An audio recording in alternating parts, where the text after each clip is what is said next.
Real estate की बात करते हैं तो एक लेमैन मेरे जैसा व्यक्ति यही समझता है कि हाँ भाई मकान है, दुकान है, बहुत हुआ तो एक प्लॉट हो गया। लेकिन जब हम कह रहे हैं कि इंडस्ट्रियल और लॉजिस्टिक रियल एस्टेट, इसके क्या मायने हैं? जी। विपिन जी, सबसे पहले बहुत धन्यवाद रियल एस्टेट शो पे बुलाने के लिए। पहला मौका है तो उम्मीद करता हूँ लोगों को शायद अच्छा लगेगा। जी बिल्कुल। देखिए, बहुत अच्छा सवाल किया शुरू में ही। हम अक्सर आम तौर पर हम रियल एस्टेट का मतलब समझते हैं कि कोई घर या कोई प्रॉपर्टी। लेकिन रियल एस्टेट हर वो चीज़ है जो कि किसी भी प्लॉट पर चार दीवारें और छत को मिलाकर बनाई जाती है। वो हॉस्पिटल भी है, वो भी रियल एस्टेट है। हमारे घर हैं, स्कूल हैं, ऑफिसेज हैं, तमाम बिल्डिंगें जो हैं, सारी बिल्डिंगें रियल एस्टेट कहलाती हैं। इसके अलावा कुछ प्लांट एंड मशीनरी होती है जो अलग है, जो मैन्युफैक्चरिंग में काम आती है। अब इसमें जिस खास टॉपिक पर आज हम चर्चा करने वाले हैं वो है वेयर हाउसिंग और इंडस्ट्रियल का जो रियल एस्टेट है। ये एक बहुत बड़ा सेगमेंट है, देश में भी दुनिया में भी, जो अक्सर आम तौर पर हमारी नज़र में नहीं आता। उसके दो वजह हैं। एक तो हमारा उससे कोई डे टू डे सरोकार नहीं होता, कोई लेना देना नहीं है, हम ऑफिसेज में आके काम करते हैं। और दूसरा ये क्योंकि वो हमारे आसपास होता भी नहीं है। राइट। सिनेमा तो, मॉल तो दिख जाते हैं, लेकिन वेयर हाउसिंग आपको दिखाई नहीं दिखती पड़ते। है। वो अक्सर शहर से बाहर होते हैं, कहीं दूर होते हैं, और सिर्फ वही लोग जानते हैं जिनका किसी तरह से उससे संबंध है या जो उस पर काम करते हैं। हाँ, एक नया पहलू ज़रूर है जिस पे हम बाद में बात करेंगे कि आजकल जो क्विक कॉमर्स शुरू हो गई है, इसने वेयर हाउसिंग को भी हमारे बिल्कुल पड़ोस में लाके खड़ा कर बिठा दिया है। यस। हालांकि फिर भी उतना दिखाई नहीं पड़ता, पर अब ये हमारे अड़ोस पड़ोस सब जगह आने लगा है।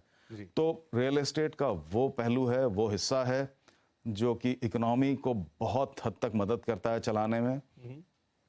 इकोनॉमी से मेरा मतलब है, आप ऑटोमोटिव ले लीजिए, एफएमसीजी ले लीजिए, आप कोई भी सेक्टर ले लीजिए, ई कॉमर्स ले लीजिए, सब वेयर हाउसिंग यूज़ करते हैं, सब इंडस्ट्रियल और लॉजिस्टिक्स यूज़ करते हैं। बस ये है कि हमारी आपकी नज़र में रोज़ रोज़ नहीं नहीं होता। आता। तो अब मैं एक एक टर्म आपसे समझ लेता हूँ। तीन टर्म्स हैं जो मुझे प्रमुख तौर पे सुनाई दिए: इंडस्ट्रियल, लॉजिस्टिक और वेयर हाउसिंग। जी। इंडस्ट्रियल मेरी एक जनरल समझ कहती है कि शायद वो तमाम फैक्ट्रीज जी। जो कहीं भी कुछ भी मैन्युफैक्चर कर रही है, यही है। जी, बिल्कुल, बिल्कुल ठीक कहा आपने। तो जहाँ पर भी कुछ मैन्युफैक्चरिंग होती है, यानी कि कोई रॉ मटेरियल लेकर उसको किसी तरीके से चेंज करके एक फिनिश प्रोडक्ट बनाया जाता है, वो सब इंडस्ट्रियल की प्रोसेस में आ जाता है, मैन्युफैक्चरिंग की प्रोसेस में आ जाता है। राइट। वो बहुत छोटा सेटअप भी हो सकता है, बहुत बड़ा स्टील प्लांट भी हो सकता है, सब कुछ। तो ये सारा इंडस्ट्रियल हो गया। वेयर हाउसिंग भी समझना बहुत आसान है कि जहाँ पर प्रोडक्ट लाकर रखे जाते हैं, इससे पहले कि वो अपनी अगली डेस्टिनेशन पे चले मतलब जाएं। इंडस्ट्री ने उसको बना दिया, कोई ग्राहक या कोई और उसे कंज्यूम करे, उसके पहले जहां उसकी स्टोरेज हो रही है वो वेयर हाउसिंग है। जी। तो कई वेयर हाउसिंग की चेन हो सकती है, एक से दूसरा, दूसरे से तीसरा, जब तक हमारे आपके घर पे ना पहुंच जाए या ऑफिसेज में ना पहुंच जाए। तो ये सब वेयर हाउसिंग हो गए, बड़े छोटे होते हैं, ऑटोमेटेड होते हैं, कोल्ड स्टोरेज होती है, इसकी बहुत वैरायटी है। जी। लॉजिस्टिक्स वो है जो इन सब को चलाने में मदद करता है, ट्रांसपोर्टेशन हो जाए या किसी भी तरह की जो भी सुविधाएं हैं वो सारी लॉजिस्टिक्स में आ जाती हैं। तो ये सब मिलाकर एक इकोनॉमी के एक हिस्से का अलग अलग रूप हैं, आप कह सकते हैं, right. Industrial warehousing logistics. तो हम आमतौर पर इंडस्ट्रियल लॉजिस्टिक्स या warehousing logistics term use करते हैं, लेकिन कहने का मतलब है सारी मैन्युफैक्चरिंग और सारी स्टोरेज जो भी है, जिसे हम आम तौर पर हम गोडाउन्स भी कहते हैं, हाँ हाँ हाँ, या गोदाम भी कहते हैं। कहते हैं। राइट। तो पहले तो हम लोगों का परिचय ऐसे ही कि वो रेलवे कॉरिडोर जो रहते हैं रेलवे जी, स्टेशन के जी, आसपास, कुछ जो गवर्नमेंट के एफसीआई के या कहीं जहां जी, अनाज रखा है, यूरिया रखा है, उनके गोडाउन से हमारा परिचय है। तो मोटा तो सब लोग समझते हैं, लेकिन आज आपसे इसको समझना जरूरी था। अब मुझे एक और सवाल है मन में, वो ये है कि ये चीजें हमेशा से एग्जिस्ट करती है। कहीं फैक्ट्रीज इंडिया में रही हैं, गोडाउन्स भी रहे हैं, उनको ले जाने वाले ट्रक्स वगैरह। आज की तारीख में इसका महत्व इतना ज्यादा क्यों बढ़ गया और इसकी इतनी बातचीत क्यों हो रही है? ये भी बहुत ज़रूरी है शुरू में एस्टैब्लिश करना। सो बहुत अच्छा सवाल है मेरे ख्याल से। देखिए, गोडाउन या वेयर हाउस तो हमेशा से रहे हैं।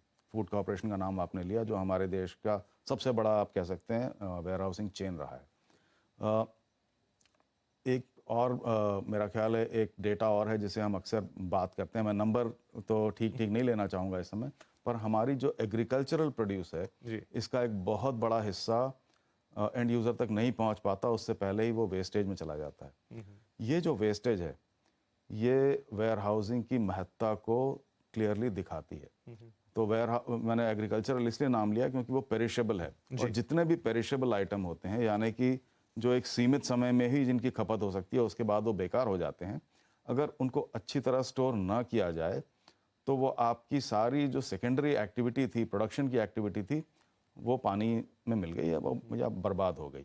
वेयर हाउसिंग का सबसे बड़ा काम ये है कि जिस कंडीशन में वो प्रोड्यूस हुआ है, ठीक उसी कंडीशन में वो एंड यूज़र तक पहुंच जाए और कम से कम समय में पहुंच जाए, ये लॉजिस्टिक्स का काम है। तो वेयर हाउसिंग की जो सबसे बड़ी महत्ता है वो ये है कि जो प्रोडक्ट जिस कंडीशन में बनाया गया है या जिस कंडीशन में उसे पहुंचाना है, वो ठीक वैसा ही बना रहे और समय कम से कम ले। इसमें बहुत सारे और एंगल आ जाते हैं। अब हो ये रहा है, ट्रेडिशनल तरीके से वेयर हाउसिंग जो थी वो बड़ी बेसिक थी, सिर्फ 4 दीवारें होती थी, छत होती थी, बेसिक क्लीनलीनेस अगर आपने कर ली तो ठीक है, लेकिन उसमें अगर रेफ्रिजरेशन चाहिए तो वो अवेलेबल नहीं था, या उसकी अगर मेंटेनेंस चाहिए तो वो नहीं हो पाती थी। जैसे जैसे हमने प्रोग्रेस की है, प्रगति की है दुनिया में और भारत में भी, इस बात को बहुत अच्छी तरह से समझ लिया गया है कि कुछ चीज़ों को बहुत स्पेशल तरीके से ही रखा जा सकता है। फॉर एग्जांपल आप मेडिसिन ले लीजिए, तो मेडिसिन वो चीज़ नहीं है कि आपने एक बोरे में या बक्से में रख लिया और उसको 10 दिन बाद कहीं ले जाकर बेच दिया। वो सारी की सारी खराब हो जाएगी, एक्सपायर हो जाएगी, उसके बहुत बुरे परिणाम निकल सकते हैं। तो इस तरह की चीज़ों के लिए टेक्निकली बहुत ज़्यादा इक्विप करना पड़ता है उस जगह को जहाँ आप उसे रख रहे हैं। वहाँ कंटिन्यूस पावर होनी चाहिए। पावर फेलियर हुआ नहीं कि वो सारा प्रोडक्ट आपका खराब हो जाएगा। हो सकता है वाटर सप्लाई आपको लगातार चाहिए, हो सकता है सिक्योरिटी आपको बहुत अच्छी चाहिए, हो सकता है आपको बहुत अच्छा सरफेस ट्रांसपोर्ट चाहिए, एयर ट्रांसपोर्ट चाहिए या वाटर ट्रांसपोर्ट चाहिए। तो इंफ्रास्ट्रक्चर जब तक चाक चौबंद नहीं होगा, आप कितनी भी अच्छी वेयर हाउसिंग बिल्डिंग बना लें, वो किसी काम की नहीं रह जाएगी। तो इतनी सारी रिक्वायरमेंट्स बढ़ती जा रही हैं। अभी अभी हम लोग कोविड से बाहर आए हैं, हमने देखा कई सारी वैक्सीन्स ऐसी थीं जो 24 घंटे में अगर इस्तेमाल ना कर ली जाएं तो वो किसी काम की नहीं रह जाएगी। तो अगर आपके पास बहुत अच्छा स्टोरेज या कोल्ड स्टोरेज नहीं होगा, तो आप किसी तरह से इसको मैनेज नहीं कर पाएंगे। हाँ, लोगों और फिर का वही पता नहीं सप्लाई चलता। चेन भी चाहिए आपको कि वो लॉजिस्टिक्स जिसमें इंपॉर्टेंट रोल प्ले करेगा कि वहां से आप तक कितनी जल्दी और क्विकली और कैसे पहुंचे। बिल्कुल। तो जहाँ तक रियल एस्टेट का सवाल है, वेयर हाउस अपने आप में एक बड़ा ही बेशकीमती सा एक अंग है रियल एस्टेट के इकोसिस्टम का। और अब उसकी वैल्यू बढ़ती जा रही है क्योंकि हमने प्रण किया है कि हम बड़ी इकोनॉमी बनेंगे, हम डेवलप्ड इकोनॉमी बनेंगे। तो सामान कहीं बनेगा और कंज्यूमर कहीं रहेगा, उन दोनों के बीच की जो दूरी को पाटना है, वो उसके लिए ये हिस्सा बहुत ज़रूरी है।